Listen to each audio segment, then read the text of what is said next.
Com alegria, a todos, a todas, saudamos em nome de Jesus. Saudação extensiva àqueles que conosco participam pela internet, onde quer que se encontrem neste momento. Saudação que inclui, espero, a cada uma aqui. Nossa vida é feita de muitas surpresas, algumas agradáveis, outras às vezes tristes, pressões, algumas de difícil para resistirmos, outras que nós conseguimos resistir. A nossa vida, às vezes, vai dentro dos trilhos, como assim desejamos, às vezes parece sair dos trilhos. Mas Deus nos ama como nós somos e conduz as nossas vidas como as nossas vidas são. No mundo real, Deus fala conosco no mundo real, no mundo da saúde, no mundo da enfermidade, no mundo da prosperidade, no mundo da escassez, no mundo da companhia, no mundo da saudade. Deus está presente conosco em qualquer situação que nós vivamos. Quando saudamos, então, em nome de Jesus, estamos colocando o nosso desejo que Jesus seja aquele que nos abençoe todos os dias. Eu estou pesquisando sobre as orações da Bíblia. Os textos na Bíblia que contêm orações explícitas. Contei 225. Copiei-as todas para um arquivo. Agora vou ler só as orações da Bíblia. E uma das orações me chamou a atenção, que eu nunca tinha percebido aquela oração, como Estevão ora. E Estevão ora a Jesus. Senhor Jesus, receba o meu espírito. A nossa relação, portanto, com Deus, Deus Pai, Deus Filho, Deus Espírito, é sobretudo uma relação com Jesus, porque Jesus é uma pessoa real, de carne e osso. Nosso relacionamento com Ele fica mais acessível. Ele mesmo disse: quem vê a mim, vê o Pai. Sem entrar aqui nos arcanos da Trindade, que é assunto que extrapola a nossa competência na compreensão, mas ele definiu isso. Quem estiver olhando para mim, está olhando para o Pai. Orar a Jesus, portanto, é válido. Orar ao Pai em nome de Jesus é igualmente válido.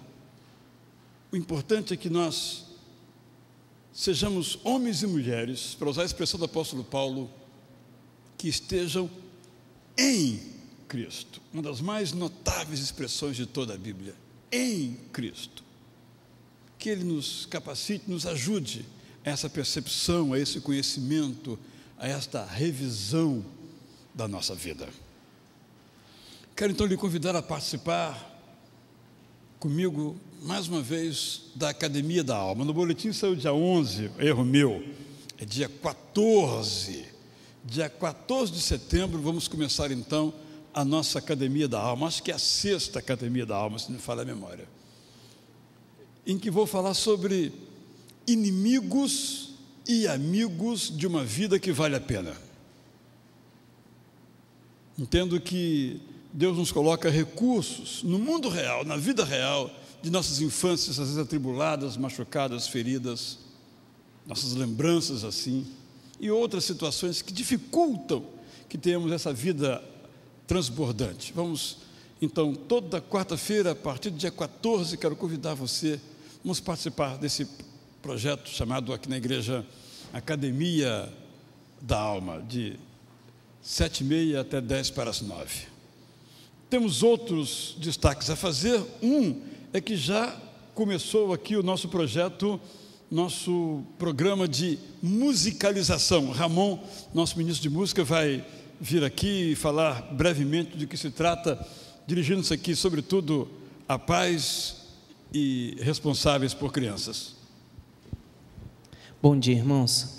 Se os irmãos notarem na página 5 do nosso boletim, já tem ali o horário certinho, que toda quinta-feira, às 19h30, estamos tendo a musicalização infantil com a irmã Damares, e tem sido um trabalho começou essa semana e foi muito interessante. Se os irmãos quiserem e puderem, tragam seu filho, seu netinho, para poder participar e crescer também.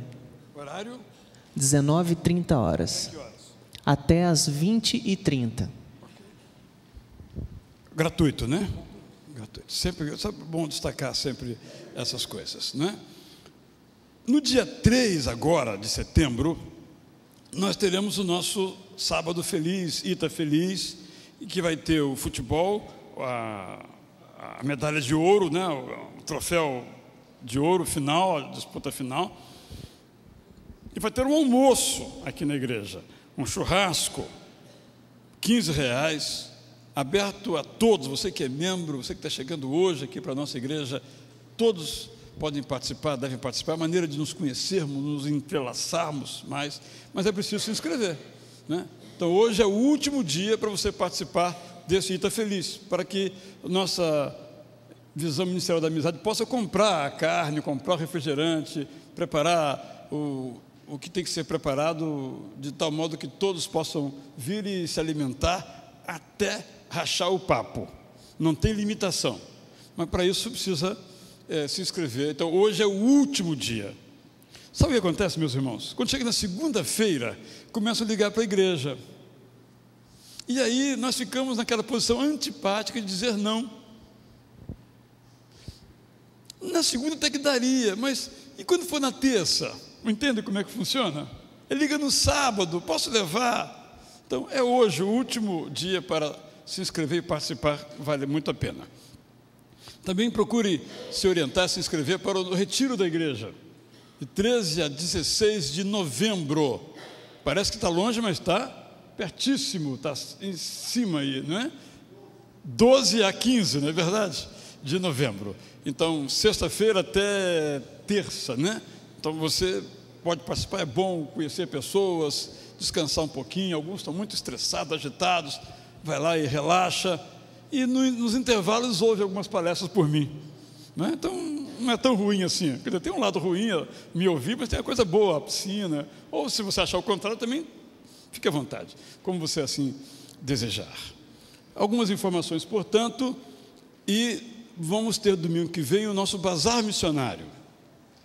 Eu brinquei no rádio hoje que eu não posso doar esse sapato que eu estou com ele, porque já está cansado de guerra.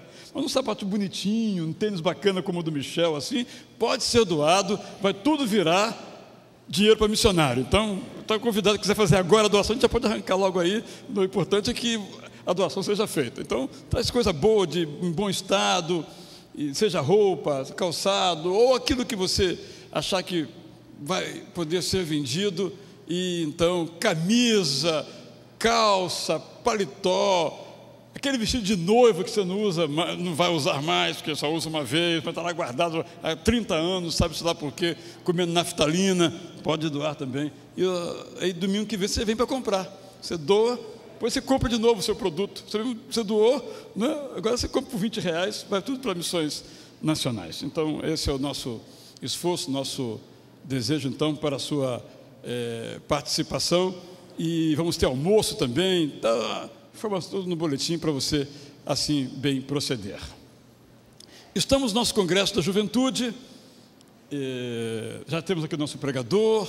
Eu vou me ausentar um pouquinho, vou para bater um papo com os adolescentes, depois eu volto e vamos cultuar então o nosso Deus. Quero perguntar se há entre nós alguém que completou aniversário de nascimento, casamento, batismo ou alguma outra efeméride, como gosta de dizer o pastor José Maurício. Pode vir, né, Denise? Aniversário ontem, Deus abençoe você. Eu estou logo abraçando, depois eu esqueço de abraçar. Poxa, você não me abraçou, eu fui lá. Claro que não. Depois você fica aí que alguns vão vir lhe abraçar. Há mais algum aniversariante feliz? A Márcia. Quem ouviu o programa de rádio sabe que a Márcia, ela só não falou a idade, e nem vai falar porque as pessoas não acreditam, não é? Se ela falar, eu tenho 44, quem acredita que tem 44? Por isso que eu nem vou falar a idade dela, ninguém acredita mesmo, né? Duvidaram muito quando você disse isso, duvidaram. Não sei se acharam muito ou acharam pouco, não me disseram. Muito. Acharam muito? Parabéns, Márcia. Márcia é nossa colaboradora no rádio. A Márcia, já contei isso aqui, é uma história bonita. Um dia ela me ligou num sábado, disse, posso ir à rádio amanhã? Falei, pode. Tem quantos anos, Márcia, que você está lá no nosso programa de rádio? Quantos anos você está na nossa equipe? Acho que vai fazer 5. Uns 5 anos. Então ela me ligou no sábado, posso ir? Pode. E desde então nunca mais faltou. Todo domingo, quando ela falta por algum motivo justo, ela avisa um mês antes. Ó, vou faltar dia tal, e coloca alguém no lugar dela. Tem sido uma companheira legal ali do nosso programa de rádio Momentos com Cristo, todo domingo, 7 horas da manhã. E aqui o casal é um ano de união civil para... um ano de união civil para...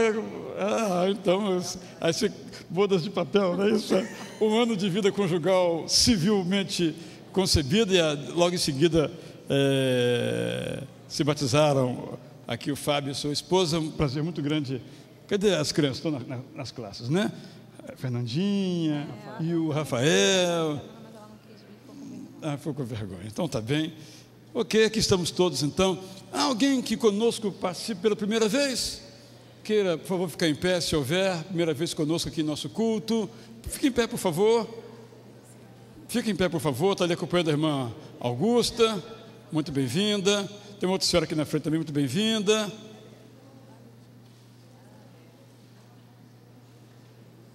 Vamos ficar em pé, então, vamos orar ao nosso Deus.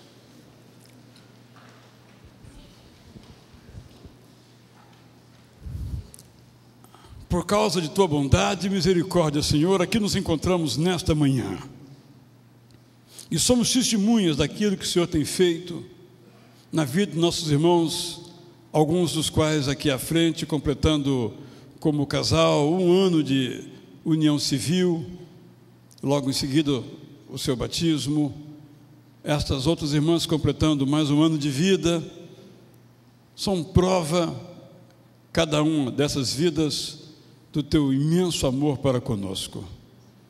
Nós somos gratos, Senhor, porque Tu nos colocas no coração o reconhecimento de que aquilo que nós somos e temos, nós devemos a Ti. Quando eles vêm aqui à frente, quero dizer exatamente isso, Senhor, nós Te agradecemos. Todos nós aqui nos encontramos nessa manhã, porque nós somos gratos a Ti, gratos pela salvação em Jesus Cristo, nosso Senhor, nosso Salvador. Gratos pela força, pela comunhão, pelo consolo que vem do Espírito Santo. Gratos pelo imenso amor do Pai revelado em tantas maneiras. Receba, ó Deus, agora o nosso culto, a nossa gratidão. Nós o fazemos em nome de Jesus. Quem quiser pode vir então aqui dar um abraço carinhoso, perguntar o nome, o sobrenome, CPF, RG aos irmãos aqui.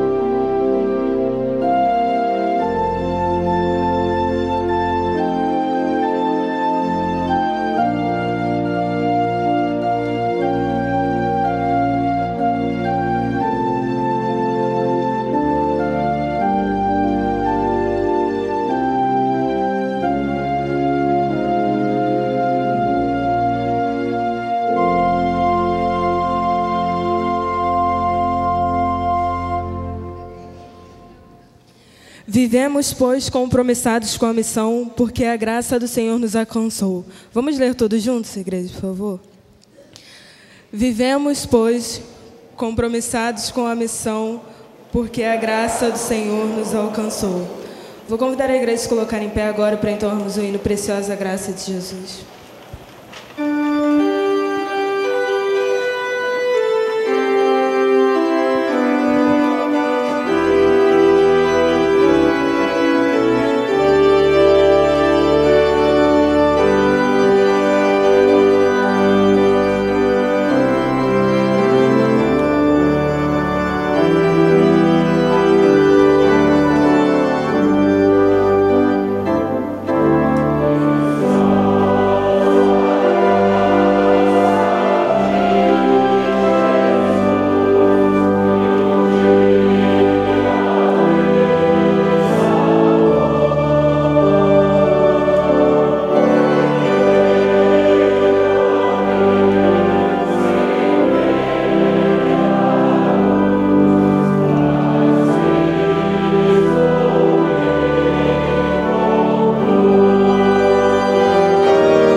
Podeis assentar.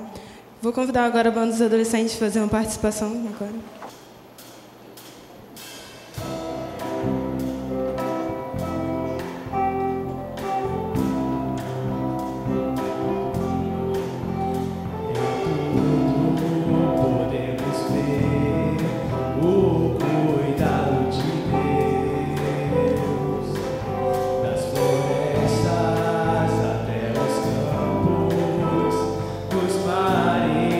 Aos oceanos.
Convido a igreja a se colocar em pé novamente para fazermos a leitura bíblica com cantos.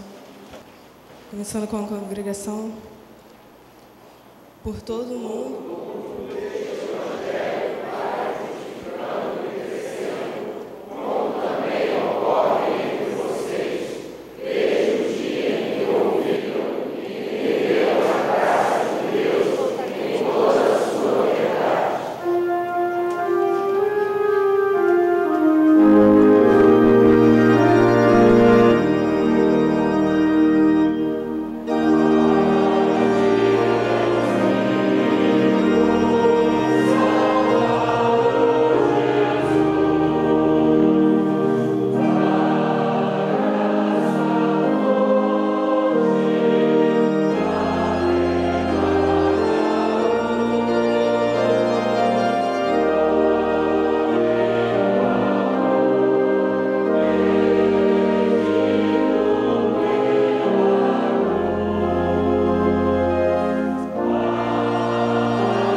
Pela graça vocês são salvos.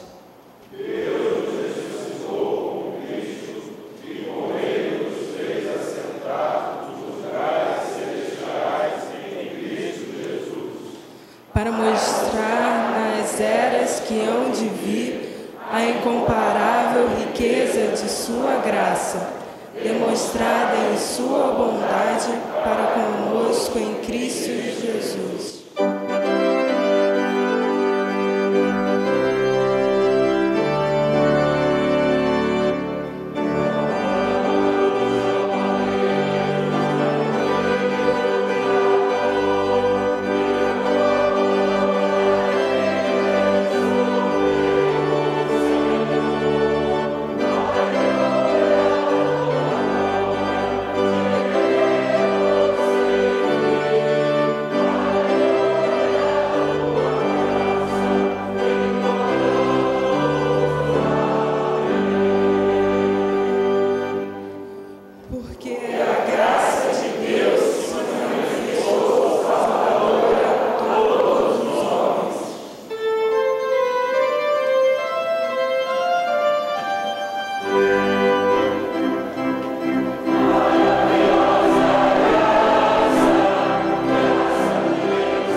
Oremos.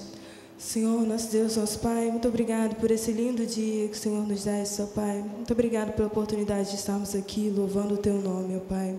Abençoe todos nós que estamos aqui, ó Pai, e te rendemos louvores, te rendemos toda a honra e toda a glória, assim como cantamos, ó Pai. Toda a graça, ó Pai, que Tu nos és. Muito obrigado por tudo. É isso que te pedimos e lhe agradecemos. Amém. Estamos felizes. Hoje é o Congresso dos Jovens. E Deus tem sido muito bom com a gente. A gente queria compartilhar essa alegria com vocês. A gente sabe que a gente é um pouco mais agitado, um pouco mais barulhento, enérgico, mas somos jovens e estamos muito felizes. Queria convidar você, que pode, é claro, se colocar de pé e a celebrar esse momento com a gente está muito feliz. Amém?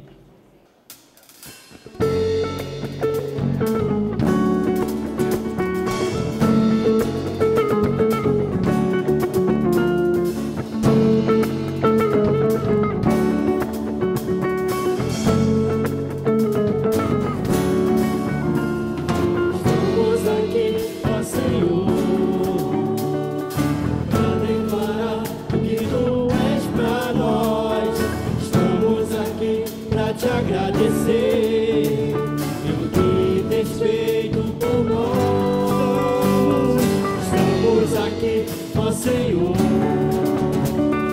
pra declarar o que tu és pra nós. Estamos aqui pra te agradecer o que tens feito por nós.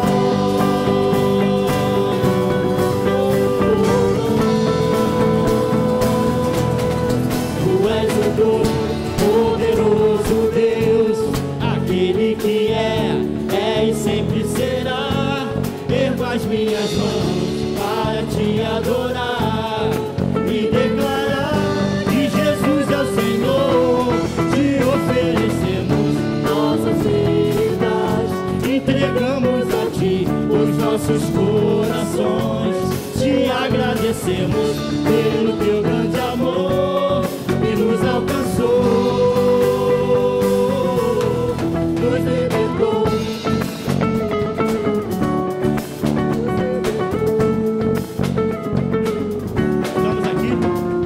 Estamos aqui, ó Senhor, pra declarar que tu és pra nós. Estamos aqui pra te agradecer pelo que tens feito por nós. Estamos aqui, ó Senhor, pra declarar que tu és pra nós. Estamos aqui pra te agradecer pelo que tens feito por nós. Por nós. Tu és o todo-poderoso Deus, aquele que é e sempre será. Eu ergo as minhas mãos para te adorar e declarar que Jesus é o Senhor. Te oferecemos nossas vidas, entregamos a ti os nossos corações. Te agradecemos pelo teu grande amor que nos alcançou. Tu és o todo-poderoso, tu és o todo-poderoso Deus, ele que é e sempre será. Ergo as minhas mãos para te adorar e declarar que Jesus é o Senhor. Te oferecemos nossas vidas, entregamos a ti os nossos corações. Te agradecemos pelo teu grande amor que nos alcançou, nos libertou, nos libertou, nos libertou, nos libertou, nos libertou, nos libertou.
Irmãos, chegou o momento agora de devolvermos a Deus um pouco do que Ele tem nos dado.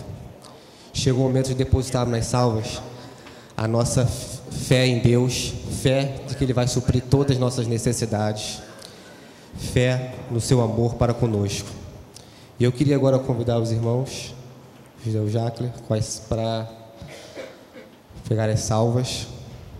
E aproveitando a minha oportunidade, vamos agradecer a Deus também por colocar no coração dessa igreja o desejo de missões, o desejo de proclamar que Jesus é o nosso Senhor.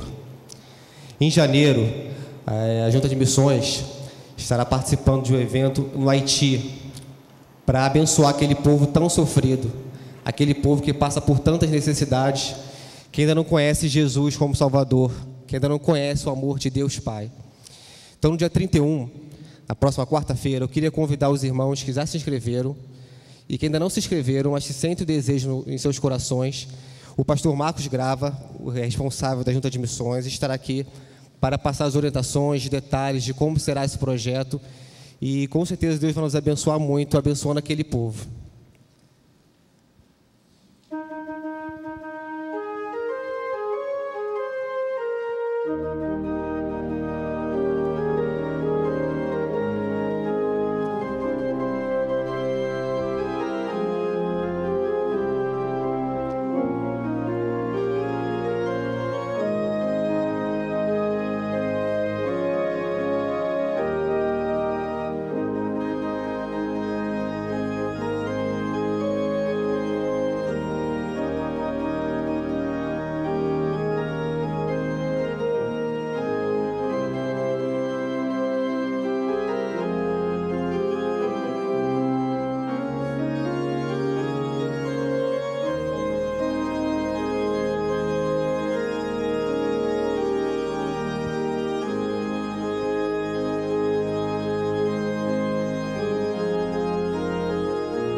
Porque as misericórdias do Senhor nos sustentam.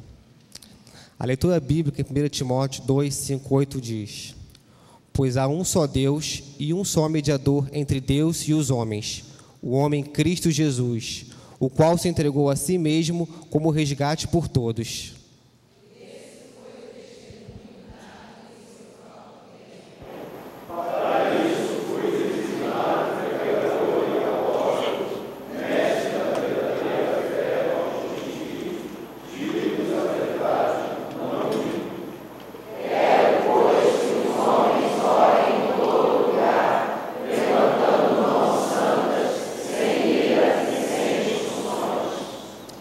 Agora, irmãos, vamos entregar a Deus as nossas necessidades, as nossas angústias, as nossas tristezas, crendo que o nosso problema não é maior do que o nosso Deus.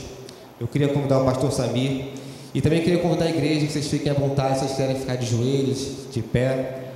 Vamos agora entregar diante do trono de Deus todas as nossas necessidades. A equipe do louvor vai estar cantando Seja Engrandecido, ó Deus da minha vida, Deus da minha salvação.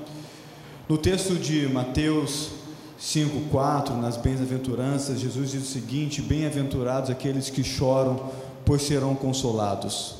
Todos nós choramos, não é? Quando nascemos, choramos. Quando o bebezinho chora ao nascer, isso é bom. E a vida é assim, às vezes choramos de alegria, às vezes choramos momento especial, momento de vitória, momento de uma formatura. Choramos quando perdemos uma pessoa querida. Choramos na dor, no momento da doença, no momento da despedida. Nós choramos, mas é maravilhoso saber, Tiago, que seremos consolados pelo Senhor. Por isso que felizes aqueles que choram, bem-aventurados, pois receberão do Senhor o consolo, o conforto, o cuidado do Senhor. Quero convidar você, irmão, que hoje trouxe um pedido de oração por você ou por alguém que trouxe ou que está passando por uma luta, uma dificuldade, você possa ficar de pé. Se assim for seu desejo, vira aqui à frente, nós estaremos orando por você depois dessa canção.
glorificamos o seu santo nome, pois sabemos que és poderoso, Deus maravilhoso.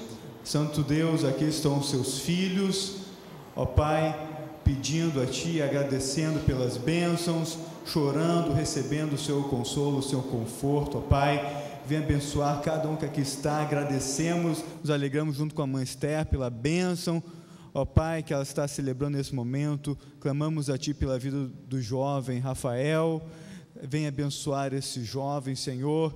Pedimos também pela Cátia Selene, ó Pai, abençoa essa senhora e esteja com ela no momento da dificuldade, agora com problemas de saúde. Santo Deus, pedimos, ó Pai, que o Senhor venha com seu Santo Espírito, Senhor, trazer o consolo aos corações enlutados, Senhor. Que o Senhor venha, ó Pai, trazer, Senhor, as bênçãos dos céus. Obrigado, ó Pai, porque o Senhor está conosco sempre, podemos sentir o seu cuidado, o seu carinho, ó Pai, a sua direção. Venha guiar nossas vidas, venha guiar a vida de cada um que está aqui, venha guiar o seu povo, ó Pai. Assim nós oramos em nome de Jesus, amém.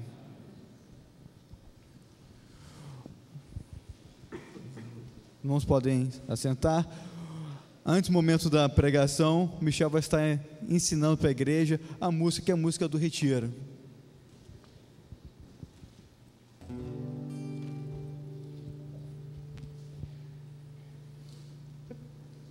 Amém? A música está ali no Data Show. Essa canção, ela fala sobre o amor de Deus. Ela mexeu muito com a minha conversão, porque antes de conhecer a Cristo, eu tinha uma visão totalmente diferente de Cristo e da igreja. E essa canção, ela fala mais ou menos isso. Ela, pelo menos ao nosso ver, ela tem tudo a ver com missões, porque ela fala do amor de Jesus. E essa é a nossa missão, anunciar esse amor de Cristo. E gostaria de pedir que você refletisse sobre essa letra, que é muito bonita e profunda.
Mais que o sol,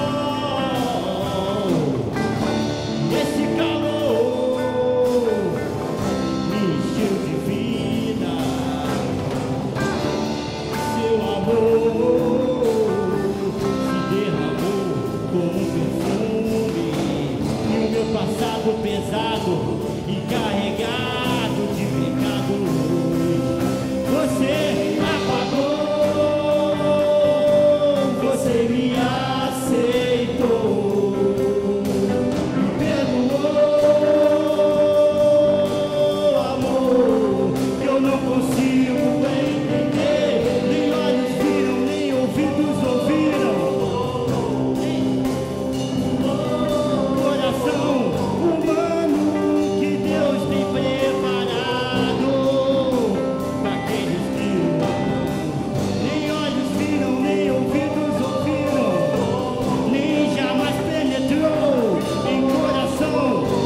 Quero convidar o pastor Hannerson Israel, que é o preletor do nosso congresso deste ano. Pastor Hannerson é amigo, colega de seminário, quando eu estava chegando no seminário em 2007, já estava se formando, e hoje é pastor de jovens na Igreja Central, Batista Central da Barra. Ontem já esteve nos abençoando e foi muito bom. Depois do congresso, à noite, no momento da cantina, os jovens conversando sobre o texto, compartilhando o que Deus falou na vida de cada um. Eu creio que será o mesmo após esse culto. Que Deus abençoe a sua vida. Está com a palavra, meu amigo. Bom dia, a paz de Jesus. Amém?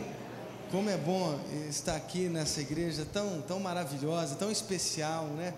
Ontem nós tivemos uma noite tão interessante, tão bacana, e Deus falou conosco, Deus nos transformou. E como é bom estar na presença de Deus. Eu me sinto completamente feliz na presença de Deus. E hoje eu estou mais feliz porque hoje estou acompanhado com a minha esposa Priscila, que está aqui à minha direita, com um vestido florido. Isso aí, a minha esposa Priscila. Glória a Deus pelas nossas vidas, né? Glória a Deus porque nós somos realmente, nós fomos transformados pela graça de Jesus Cristo. Eu agradeço mais uma vez, pastor Samir, pelo convite, né, de estar aqui compartilhando o Evangelho nesse congresso tão especial da juventude, com um tema muito importante, que é a missão de Deus. Eu queria convidar os irmãos a abrir a palavra de Deus em Lucas. Em Lucas, no capítulo 24,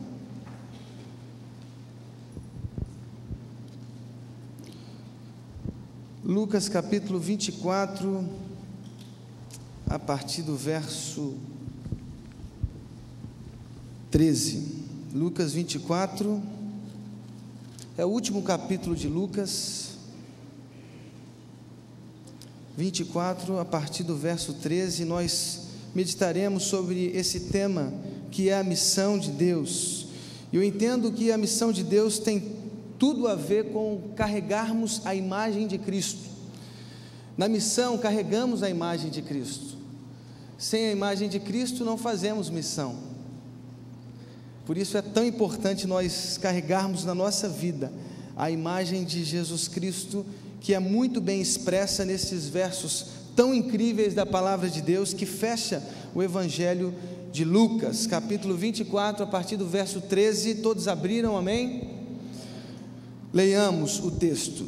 Naquele mesmo dia, 2 deles estavam de caminho para uma aldeia chamada Emaús, distante de Jerusalém 60 estádios, aproximadamente 11 quilômetros. E iam conversando a respeito de todas as coisas sucedidas. Aconteceu que, enquanto conversavam e discutiam, o próprio Jesus se aproximou e ia com eles. Os seus olhos, porém, estavam como que impedidos de o reconhecer. Então lhes perguntou Jesus: que é isso que vos preocupa? E de que ides tratando à medida que caminhais? E eles pararam entristecidos. Um, porém, chamado Cleopas, respondeu dizendo: és o único, porventura, que, tendo estado em Jerusalém, ignora as ocorrências desses últimos dias? Ele lhes perguntou: quais?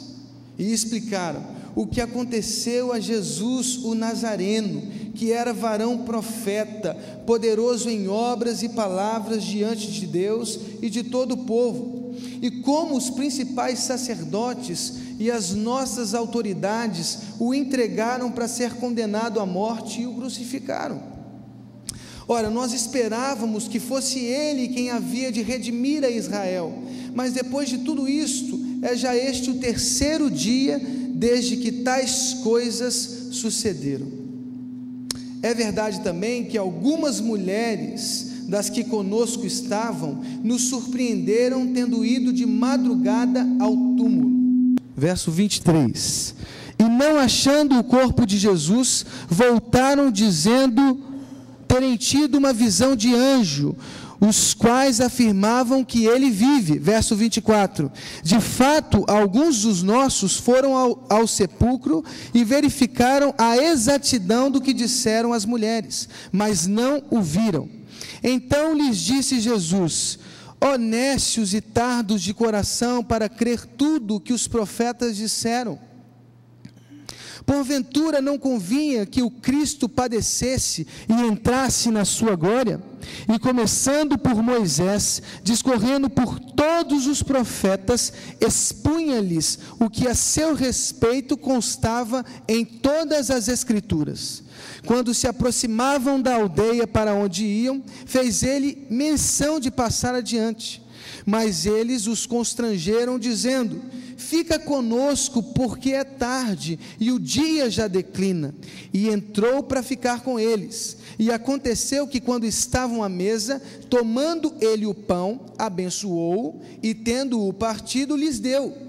Então se lhes abriram os olhos e o reconheceram, mas ele desapareceu da presença deles. Verso 32, e disseram um ao outro: porventura não nos ardia o coração, quando ele pelo caminho nos falava, quando nos expunha as Escrituras? E na mesma hora, levantando-se, voltaram para Jerusalém, onde acharam reunidos os 11 e os outros com eles, os quais diziam: o Senhor ressuscitou e já apareceu a Simão. Então os dois contaram o que lhes acontecera no caminho, e como fora por eles reconhecido no partir do pão. Vamos orar mais uma vez? Senhor, muito obrigado pela tua palavra. Que o Senhor derrame a tua graça sobre as nossas vidas nessa manhã. Que saiamos daqui edificados pelo Senhor. No nome de Jesus. Amém. O tema dessa manhã é carregar a imagem de Cristo. Uma redefinição da nossa identidade, de nossa missão. Nós, seres humanos, passamos por crises. Não adianta negar. Todo ser humano saudável, emocional e existencialmente passa por uma crise de identidade. É a sensação, por exemplo, de João Batista, quando ele estava aprisionado no capítulo 11 de Mateus, e perguntava para os seus discípulos: manda um recado para Jesus e pergunta para ele se ele de fato é aquele que haveria de vir. João Batista tomado em crise na prisão no capítulo 11. Eu não sei se vocês lembram, mas há muito tempo saiu uma matéria na revista Veja, uns 4 ou 5 anos atrás, mas nessa matéria trazia a imagem de Madre Teresa de Calcutá, que rompeu o século XX como paradigma da missão cristã.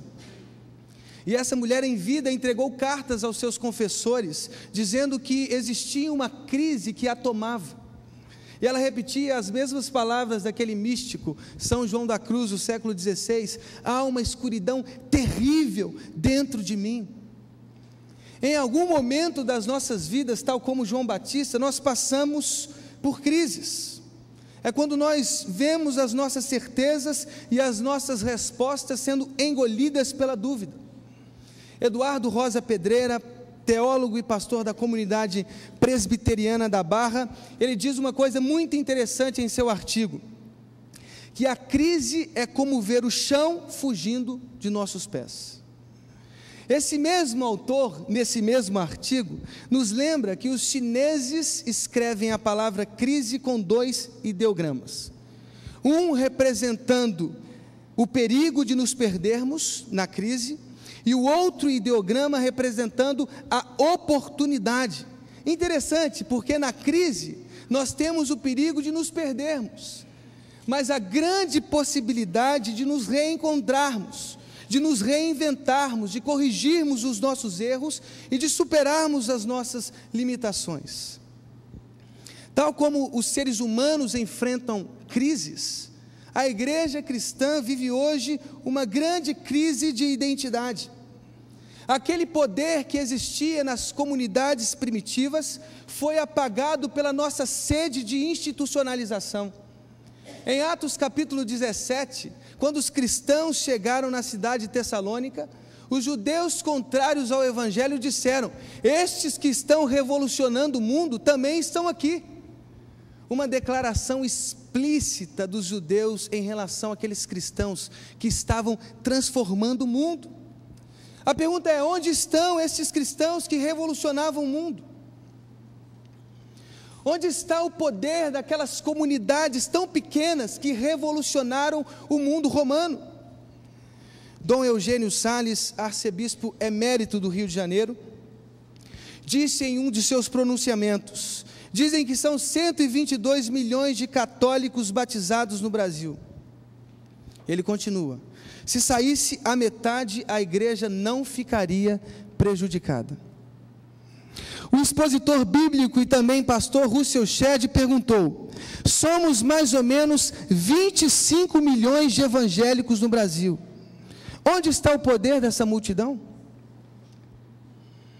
Rick Watts, assembleano e professor do Regent College em Vancouver, no Canadá, disse: de cada 20 pessoas no mundo, uma é pentecostal. E o mundo não é um lugar lindo. O que está errado? Ele pergunta. O que está errado? Não podemos negar. A igreja hoje enfrenta uma crise na identidade cristã, mas glórias a Deus por isso, porque se estamos em crise, nós temos a oportunidade de nos reinventarmos, nós temos a oportunidade de corrigirmos os nossos erros, de superarmos as nossas limitações e de redefinirmos a nossa identidade. E eu compreendo que a saída para a nossa crise, a crise da identidade evangélica do país, está em redescobrir a imagem de Cristo.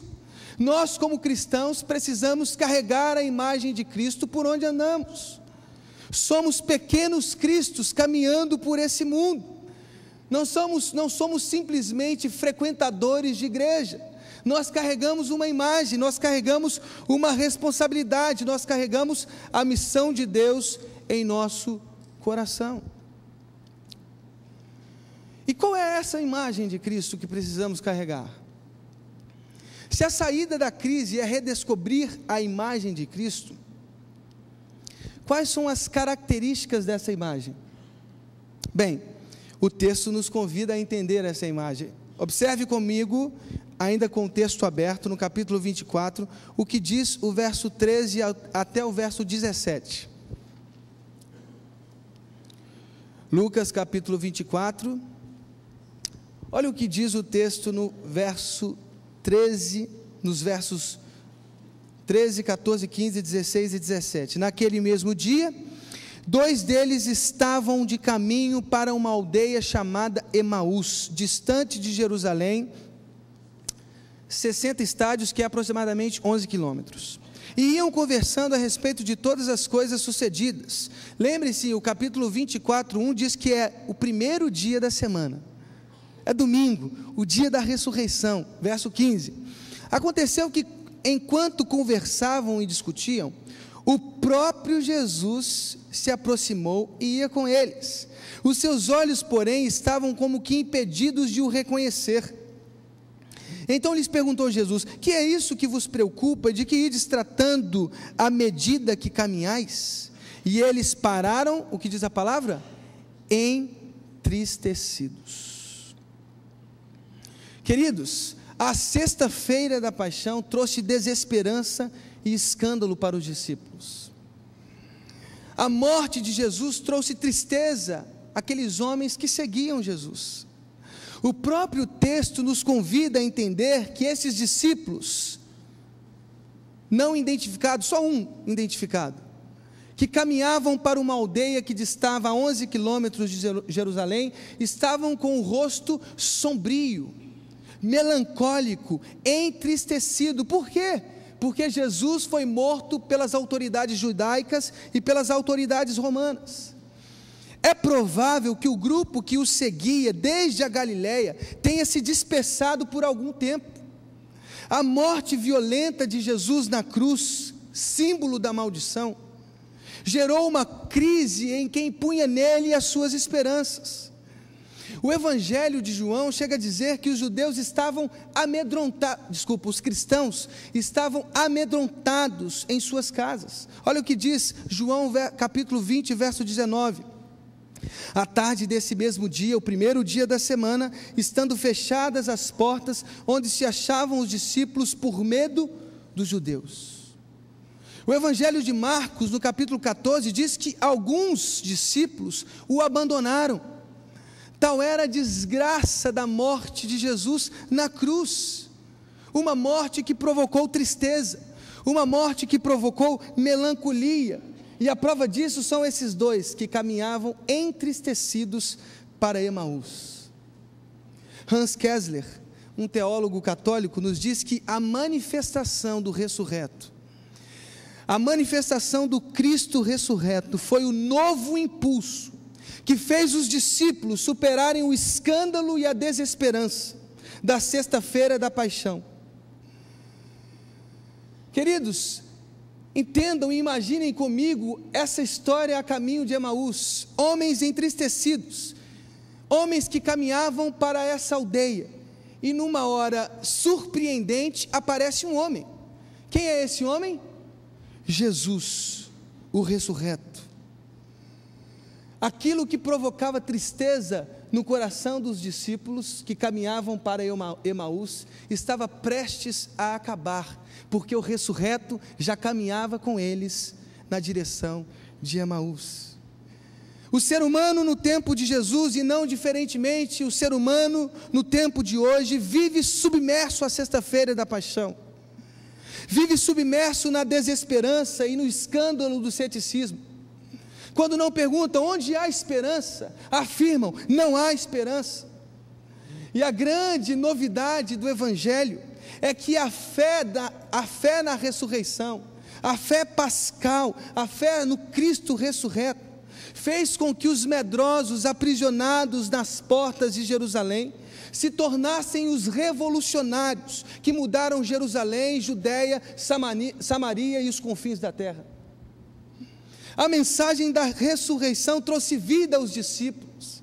A mensagem da ressurreição trouxe autoridade aos discípulos. A mensagem da ressurreição trouxe poder aos discípulos, que se tornaram homens revolucionários, que impactaram o mundo.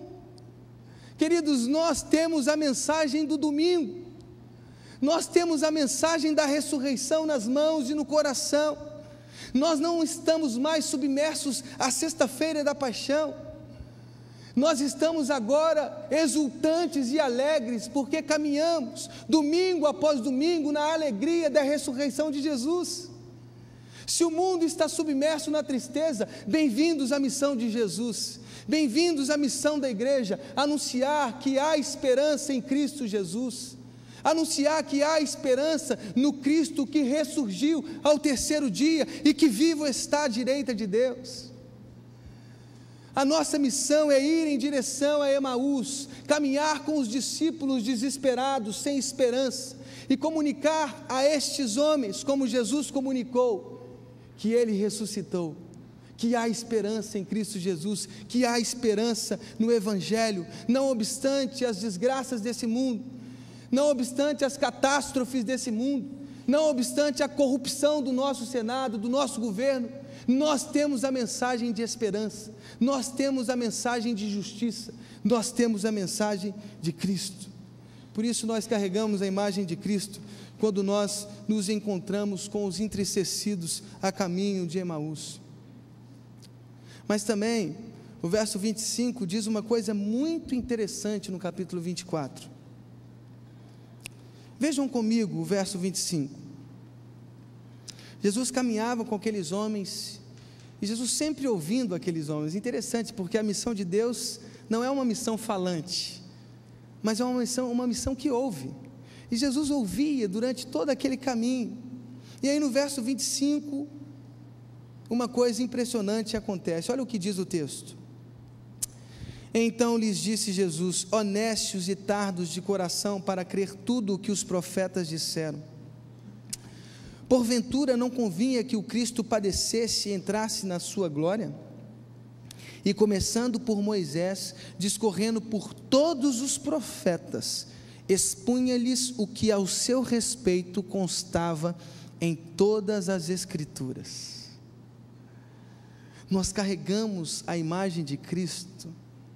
não somente quando nos encontramos com os entristecidos nessa caminhada da vida, mas nós carregamos a imagem de Cristo quando nós reinterpretamos as Escrituras e a vida a partir desse encontro com Jesus.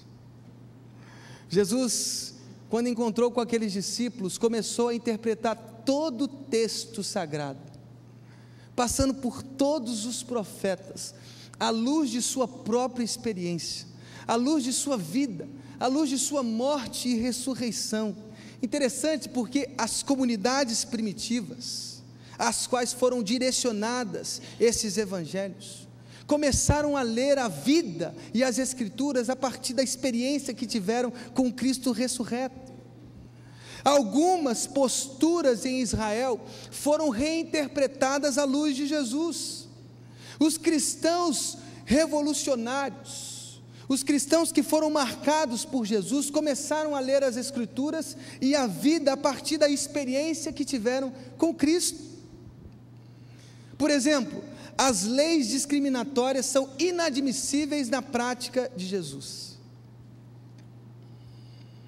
Contra a lei da pureza étnica, os cristãos resgatam a luta de Ruth, uma moabita que entrou na genealogia de Jesus Cristo. Pasmem, uma estrangeira na genealogia de Jesus. Contra a lei da pureza étnica, os cristãos resgatam a luta dos autores de Jonas, um livro que significa a misericórdia de Deus em favor de 120 mil estrangeiros, 120 mil ninivitas. O movimento cristão que leu a vida e as Escrituras a partir de Jesus se opôs ao nacionalismo exclusivista e propôs a universalidade do reino de Deus. Não há barreiras para a graça, não há limites para a graça de Jesus. A graça de Jesus é universal. Um dos textos mais clássicos da história da igreja é Atos capítulo 10. Pedro tem uma visão e vê um lençol descendo com alimentos impuros, e uma voz que disse por 3 vezes: Pedro, mata e coma. E Pedro, desafiando a voz, disse: não, eu não vou não, porque eu nunca em minha vida comi alimentos impuros. E aí a voz disse: Pedro, não torne impuro aquilo que eu tornei puro. Uma visão que ajudou Pedro a ir para a casa de um estrangeiro, cujo nome era Cornélio. E na casa de Cornélio uma experiência incrível acontece. Aquilo que alguns pensam que ficou em Atos capítulo 2, aquela manifestação do Espírito Santo que impulsionou a igreja cristã, muitos teólogos pensam: parou em Atos capítulo 2, conversa. Os estrangeiros na casa de Cornélio experimentaram a mesma grandeza do cumprimento da profecia de Joel. Foram todos batizados, submersos à presença do Espírito Santo de Deus. Queridos, bem-vindos à graça que não reconhece limites. A universalidade do reino alcança todos. Contra a doutrina da retribuição, contra a teologia da prosperidade, os cristãos reafirmam a resistência de Jó contra os seus amigos, que diziam: não, Jó, você está assim por causa do seu pecado, você sofre de doença e pobreza por causa do seu pecado, isso é uma consequência do castigo de Deus. Uma relação comercial, os cristãos dizem: não, nós reafirmamos a resistência de Jó. A relação com Deus depende única e exclusivamente da graça de Jesus Cristo. É aquilo que o Senhor disse para o apóstolo Paulo em 2 Coríntios capítulo 12, verso 9: a minha graça te basta, porque o poder se aperfeiçoa na fraqueza. Contra o sistema de sacrifícios como meio de reconciliação, os cristãos ecoam a voz profética de Oséias: pois eu quero misericórdia e não o sacrifício, e o conhecimento de Deus mais do que holocaustos. Contra a sacralidade do templo, os cristãos proclamam o corpo como templo do Espírito Santo de Deus. Você é templo do Espírito Santo de Deus. Contra a concepção de um Deus vingativo, violento, que manda executar pessoas, Jesus e os cristãos proclamam a não violência ativa como método para vencer os opressores. aquele que te fere na face direita, oferece-lhe também a esquerda. Queridos, o movimento cristão contrariou os interesses do segundo templo. O movimento cristão contrariou o poder sacral do santuário pós-exílico. O movimento cristão fez diferença, porque, como bem disse Paulo em 2 Coríntios capítulo 3, verso 6, foi Ele quem nos tornou aptos para sermos ministros de uma aliança nova, não da letra, e sim do Espírito, pois a letra mata, mas o Espírito comunica vida. Nós somos cristãos porque carregamos em nós a imagem de um Cristo que reverteu a história, de um Cristo que mudou as posturas, de um Cristo que disse: não, você é o templo, você é o templo, não essas construções tão bonitas, é claro, mas não, isso não é o templo, porque Deus não habita em templos feitos por mãos, como disse Estevão. Deus habita na comunidade, na igreja, nos corpos que se reúnem em adoração ao Senhor Jesus. Nós carregamos a imagem de Cristo quando reinterpretamos a vida e as Escrituras a partir da experiência com Cristo, tal como Madre Teresa de Calcutá, que disse: cada leproso que lavo, vejo a face de Cristo. Talvez a falência da nossa missão é porque não enxergamos nos desprezados dessa sociedade a face de Jesus. Mas leiam Mateus 25, quem são os pequeninos? Quem são os pequeninos que Jesus exaltou?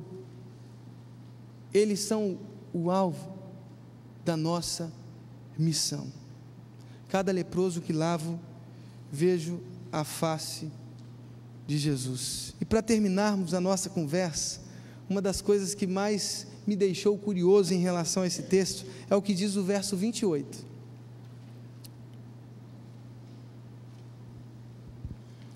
Quando se aproximavam da aldeia para onde iam, fez ele menção de passar adiante.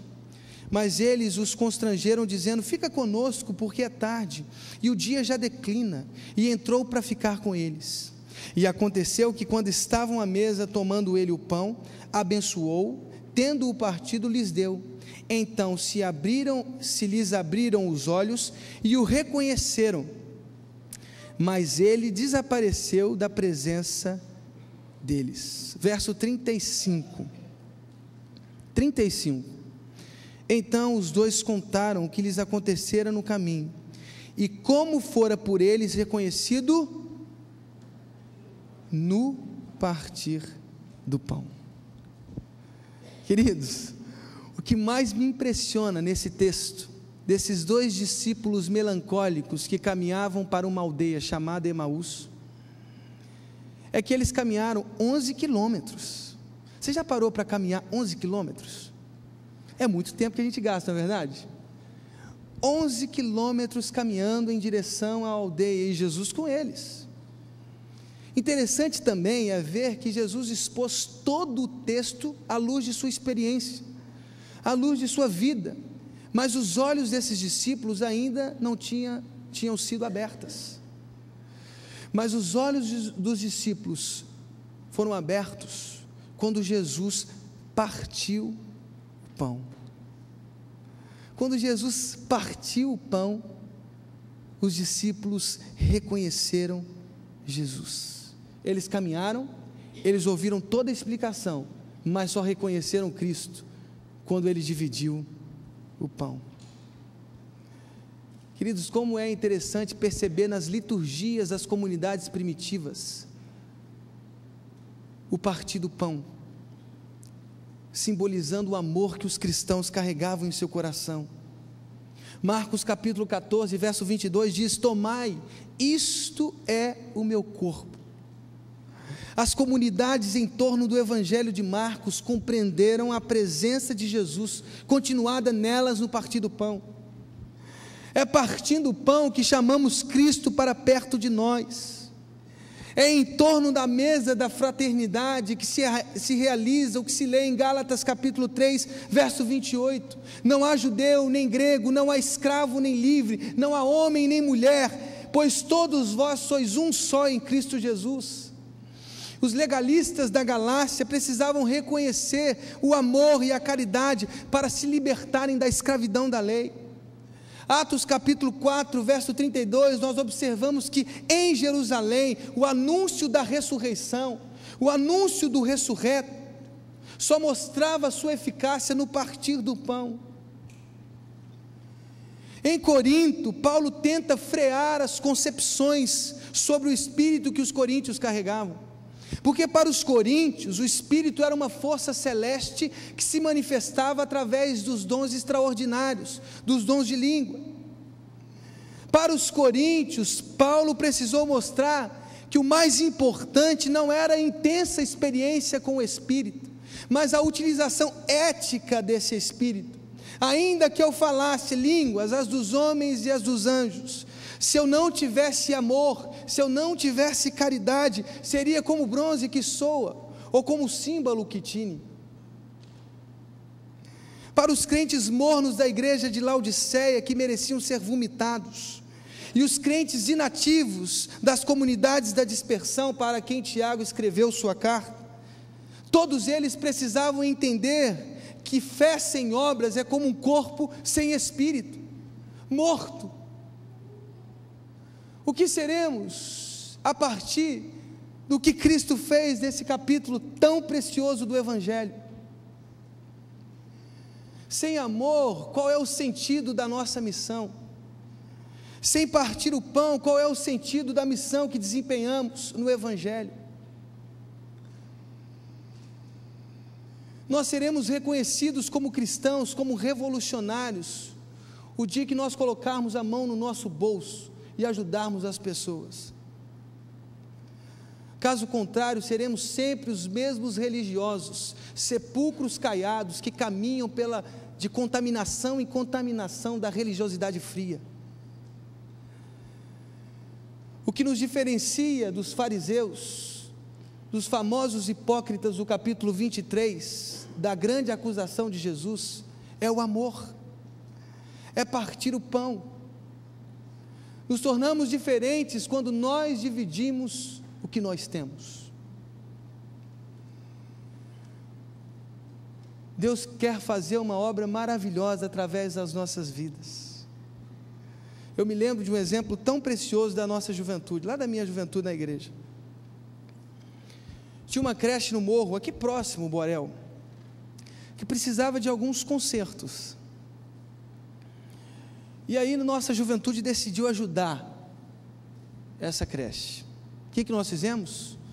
Um projeto. O projeto se chamava Menos um Big Mac, mais um orfanato no Borel. Qual o objetivo disso? Reunir o dinheiro da moçada, dos adolescentes. Eles deixariam de comer o Big Mac, que traz prejuízos à saúde,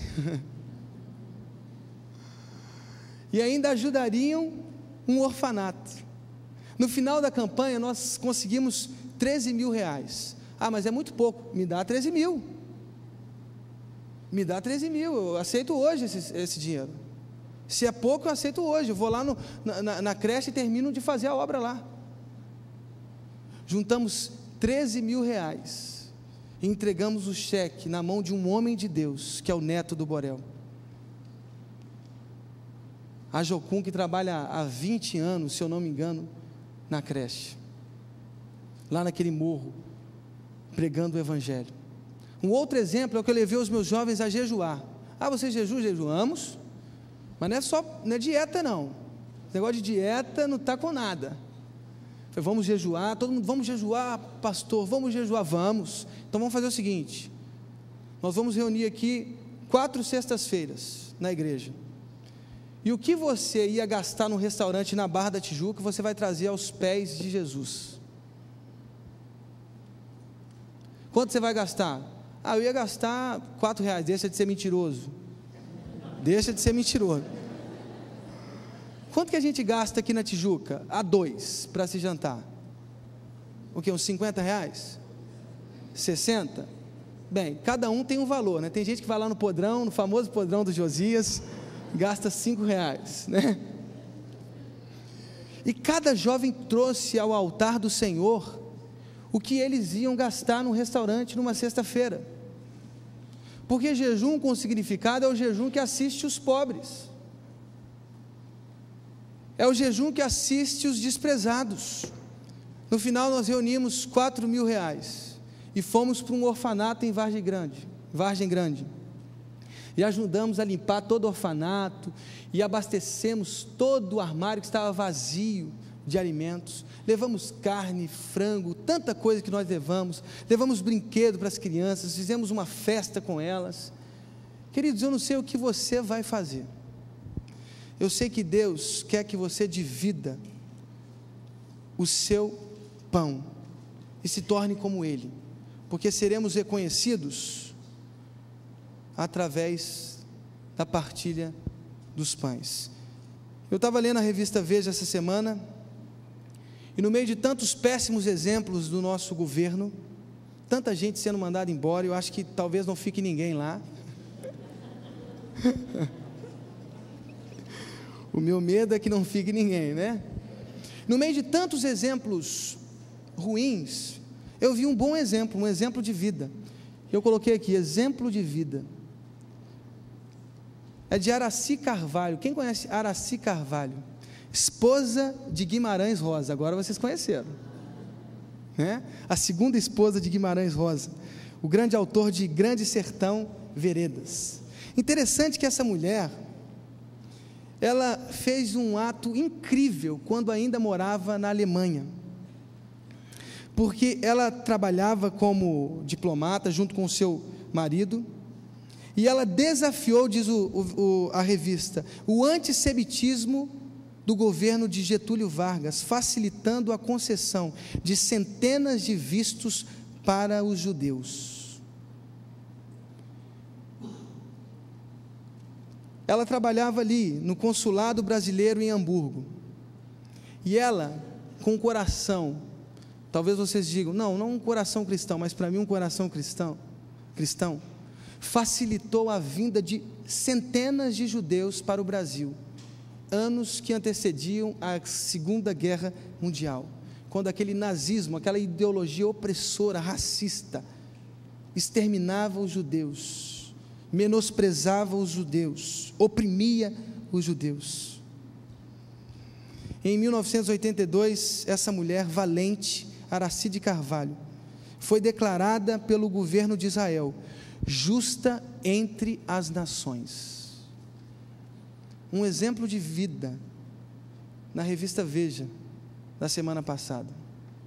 Uma mulher que facilitou a vida de muitos judeus quando eles vieram para o Brasil. Que sejamos como essa mulher, Aracy de Carvalho. Que sejamos como aqueles jovens que se despertaram para ajudar creches que são espalhadas na nossa cidade. Repartir o pão significa ser cristão, carregar a imagem de Cristo, ser um pequeno Cristo, caminhando nesse mundo desumano, de estruturas desumanas e facilitando a vida das pessoas. Que Deus nos abençoe e que façamos essa missão como Cristo fez. Amém. Oh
Convido o irmão Antônio Carlos Mateus, presidente da nossa igreja, que irá nesse momento fazer a convocação da Assembleia Geral Extraordinária. E logo após, convido o pastor Zé Maurício, não sei se ainda está presente. Não, pastor Zé Maurício não está presente para dar a bênção apostólica, eu mesmo farei. Queria convidar um dos secretários de nossa igreja que lesse a convocação. Irmão Jacler, por favor. Irmãos, nós convocamos uma Assembleia Geral Extraordinária. Vai ser lida agora a convocação pelo nosso irmão Jacler.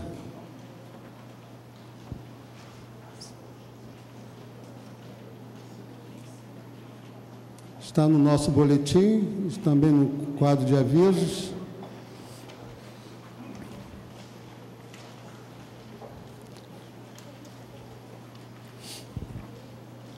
Assembleia Geral Extraordinária, convocação. Nos termos do artigo 11, item 2 do Estatuto da Igreja Batista Curuçá, convoco a todos os membros para a Assembleia Geral Extraordinária a se realizar em primeira convocação no dia 28 de agosto de 2011, às 10 horas e 30 minutos, com a presença mínima de 51% dos votantes. Não havendo quórum, em segunda convocação, no dia 4 de setembro, com quórum de 20%, às 12 horas e 15 minutos. E não havendo quórum, em terceira e última convocação, no dia 11 de setembro, com 15% dos membros, às 12 horas e 15 minutos, para deliberar sobre o seguinte assunto: compra ou venda dos 50% do apartamento doados à igreja pela irmã Rita da Conceição. Rio de Janeiro, 14 de agosto de 2011, Antônio Carlos Mateus, presidente. Por se tratar de um patrimônio doado à igreja, e de acordo com o nosso estatuto, em Assembleia Geral Extraordinária que nós devemos decidir o que fazer com este patrimônio. De acordo com o nosso estatuto, nós teríamos que ter presentes 51% dos membros votantes. A quantidade de membros votantes de nossa igreja hoje seria 1.135. Então, nós teríamos que ter 600 e poucos votantes. Eu queria que todos os membros de nossa igreja, levantassem a mão, por favor, só para que eu tenha uma... Então, nós não temos os 600 membros aqui presentes, mas para cumprir o que diz o Estatuto, nós tínhamos que fazer essa convocação. Assim sendo, estou deixando ela em aberto para fazer a segunda convocação no próximo domingo, às 12h15, conforme nossa convocação feita. Queria dar um esclarecimento aos irmãos, para que os irmãos saibam. A igreja recebeu este apartamento que fica aqui na rua José Higino, como doação da irmã Rita da Conceição. Então, 50% desse apartamento foi doado à igreja e 50% a uma outra pessoa em que ela conhecia. Esse testamento já foi ao Ministério Público, já foi dado como legal. Então, só agora que nós vamos fazer os trâmites finais. Então, a formalidade legal que teria que ser feita com o testamento já foi feita. Então, no próximo domingo, se nós tivermos quórum, nós vamos decidir se a gente compra os 50% da outra herdeira ou se as duas partes vendem e aí, então, nós decidimos o que fazer. Obrigado, irmãos. Fica, então, convocada para próximo domingo, para que a gente dê continuidade a este assunto, que só em Assembleia Geral Extraordinária pode ser decidido. Pastor Samir, obrigado. Convido todos os irmãos para o culto dessa noite. Será o encerramento do nosso Congresso Jovem, também o encerramento de todo o mês da juventude. Durante esse mês, os jovens estiveram participando com musical, com viagem missionária, campeonatos de futebol, congresso. A juventude tem se empenhado para proclamar o evangelho do reino de Deus. Então convido toda a igreja, o pregador será o nosso pastor Israel Belo de Azevedo, são todos convidados. Então, vamos então fazer a oração final. Pai de amor, muito obrigado, Senhor, porque durante esta manhã, durante esse mês, durante esse ano, o Senhor tem falado aos nossos corações. Obrigado porque aqui está seu povo reunido na sua casa, e venha, Senhor, tocar nossos corações para que possamos então realmente cumprir a missão que tens para a nossa vida, como indivíduo, também como igreja, como comunidade. Pai Santo, que agora o seu grandioso amor, a maravilhosa graça de Jesus Cristo, nosso Salvador, e as consolações do Santo Espírito estejam com todos, hoje e sempre. Amém.